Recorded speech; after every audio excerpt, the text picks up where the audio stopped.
Hello everyone, আসসালামু আলাইকুম। সবাই কেমন আছেন? ভালো আছেন? আজকে আমি গ্রাম বাংলার একটি মজাদার সুস্বাদু খাবার নিয়ে আপনাদের সামনে হাজির হয়েছি। রুমুস রেসিপি থেকে আমি রুমু। দেখো, এখানে আমি লইটা শুটকি নিয়েছি। শুটকিটা মাছটাকে আমি অনেকক্ষণ ভিজিয়ে রেখেছিলাম। এখন টেনে আমি ভিতর থেকে কাঁটাটা তুলে ফেলে দিচ্ছি। ফেলে দিয়ে পরিষ্কার করে রেখে দিচ্ছি। আমি এখানে একটা বড় রসুন নিয়েছি, কাঁচামরিচ, বড় একটা পেঁয়াজ নিয়েছি। এখন আমি একটা প্যান নিয়ে তাতে দিয়ে দিচ্ছি 2 টেবিল চামচের মতো তেল। এরপরে একে একে পেঁয়াজ, রসুন, কাঁচামরিচ এবং শুটকি দিয়ে ভেজে নেব।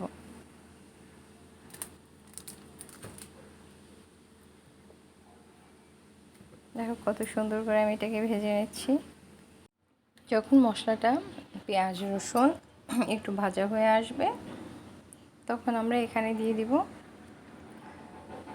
পরিষ্কার করে রাখা শুটকি মাছটাকে আর কাঁচামরিচ। তোমরা এখানে অন্য কেউ চাপা শুটকি, ছুরি শুটকিও নিতে পারবে, বাট আমার কাছে লইটা শুটকিটা ছিল, আমি তার জন্য এটা ইউজ করেছি। তো তোমরা সবাই তোমাদের পছন্দ মতো মাছটা এখানে দিয়ে নেবে, কোনো সমস্যা নেই। তো ভাজাটা প্রসেসিং সবই এক রয়েছে। যে দেখো ভেজে নিচ্ছি।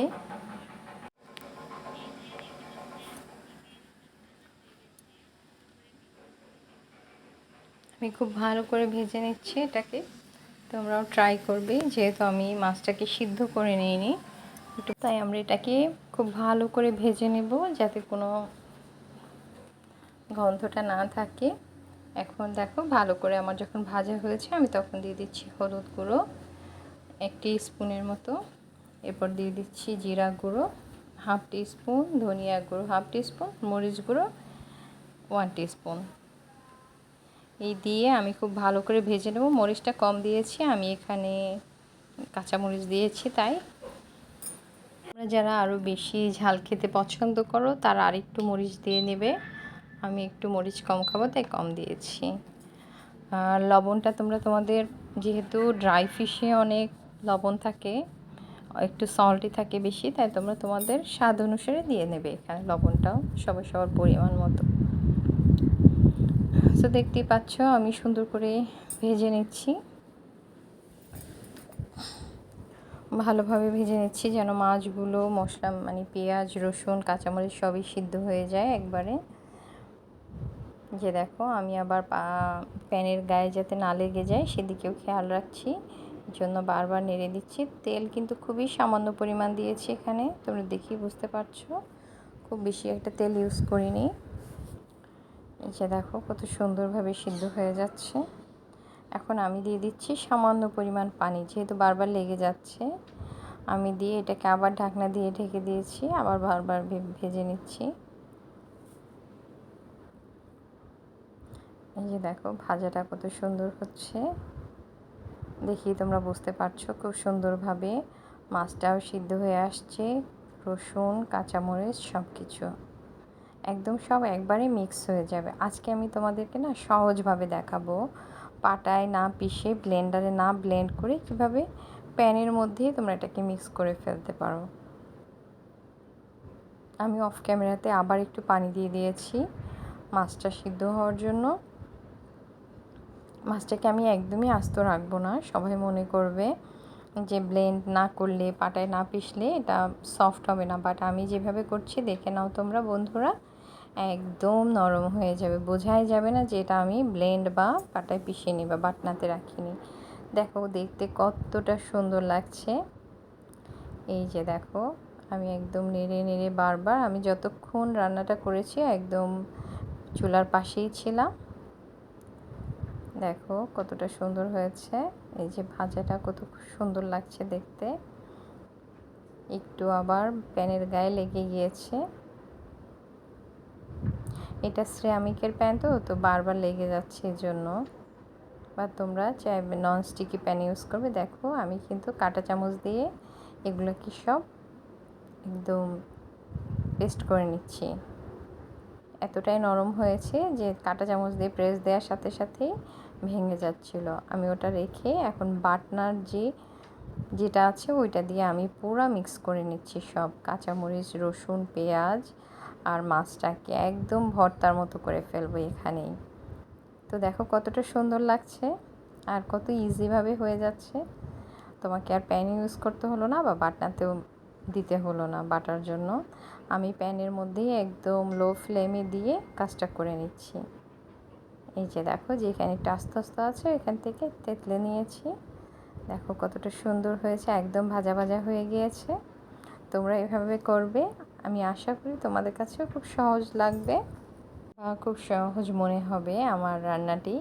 সবাই যখন তখন এটা বানিয়ে খেতে পারবে। অনেকেই কিন্তু এই যে বাটার ভয়ে এটা বানিয়ে খেতে চায় না, বাট আমার রেসিপি আই থিঙ্ক সবার কাছে খুব সহজ মনে হবে। আমি খুব সহজ করে দেখিয়েছি। আমি একটু লবণ দিয়ে দিয়েছি হাফ টিস্পুনের মতো।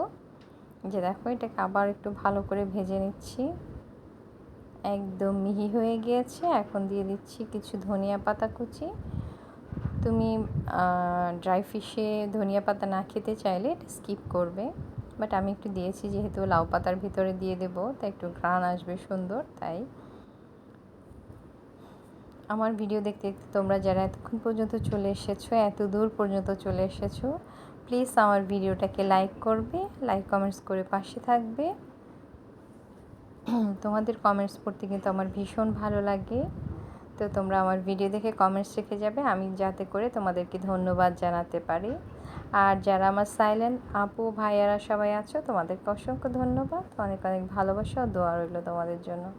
আমি সামান্য পরিমাণ একটু লেবুর রস চিপে দিয়েছি, 1 টেবিল চামচ মতো লেবুর রস দিয়েছি, এতে করে ফ্লেভারটা খুব সুন্দর আসে।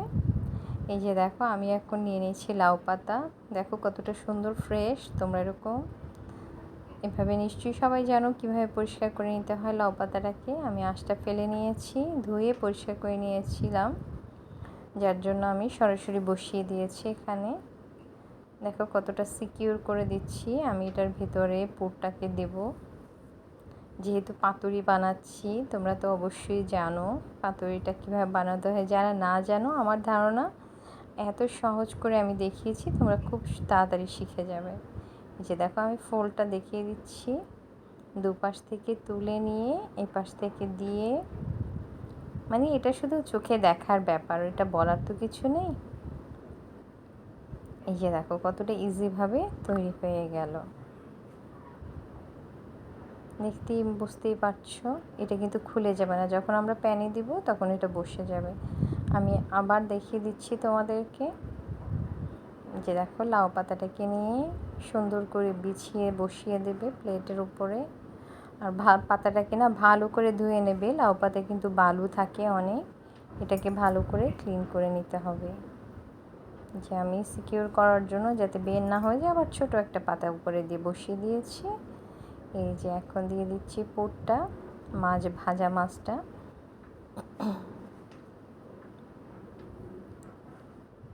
যারা নতুন আপু ভাইয়ারা আছো আমার ভিডিও দেখছো, প্লিজ আমার চ্যানেলটাকে সাবস্ক্রাইব করে পাশে থাকবে, নোটিফিকেশান বাটন অন করে রাখবে। এই দেখো আমি একটু সামান্য পরিমাণ সরিষার তেল দিয়ে দিয়েছি, এতে করে হবে কি ভীষণ সুন্দর একটা ঘ্রাণ আসবে। আমার তো এখনই মনে হচ্ছে আবার আমি এটাকে আরেকবার খেয়ে নিই। তোমরা সুতায় বাঁধতে হবে না এটাকে, আমি খুব ইজি প্রসেসে তোমাদেরকে দেখিয়ে দিচ্ছি। এই যে দেখো এখন আমি টুথপিক দিয়ে গেঁথে নেব। সুতায় বাঁধতে হলে কাটতে হবে খাওয়ার সময়, কিন্তু এটা কোনো একদম ঝামেলা নেই। খুব সহজে টুথপিকটাকে যখন তোমার বানানো হয়ে যাবে এটাকে বের করে নিলেই হয়ে যাবে। আর সুতো দিলে তোমাকে বাঁধতে হবে, আবার খাওয়ার সময় কাটতে হবে। এই যে একে একে আমি সবগুলো পাতুরি রেডি করে ফেলেছি।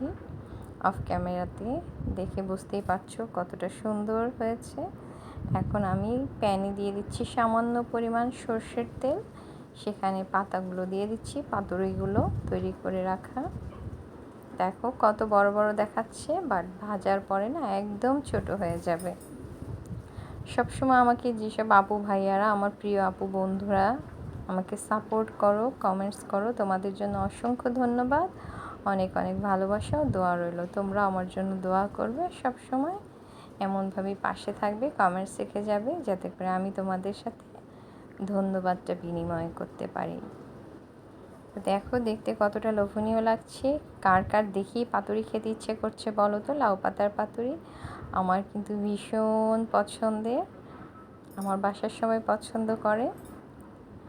এভাবে সবাই বানিয়ে খাবে, খুব সহজ ওয়েতে। দেখো এইভাবে বারবার কিন্তু তোমাকে উল্টে পাল্টে দিতে হবে। এই যে দেখো তৈরি হয়ে গেল আমার লাউ পাতার পাতুরি, কতটা সুন্দর হয়েছে। এই যে আমি এখন দেখাচ্ছি। সো তোমরা সবাই ভালো থাকবে, সুস্থ থাকবে। আমার রান্না তোমাদের কাছে ভালো লাগলে অবশ্যই ফ্যামিলি ফ্রেন্ডসদের সাথে শেয়ার করবে। আমার নতুন রেসিপি পর্যন্ত সবাই ভালো থাকবে। আজকে এই পর্যন্তই। বানিয়ে খাবে, খেয়ে জানাবে কেমন হয়েছে। আল্লাহ হাফেজ, আসসালামু আলাইকুম।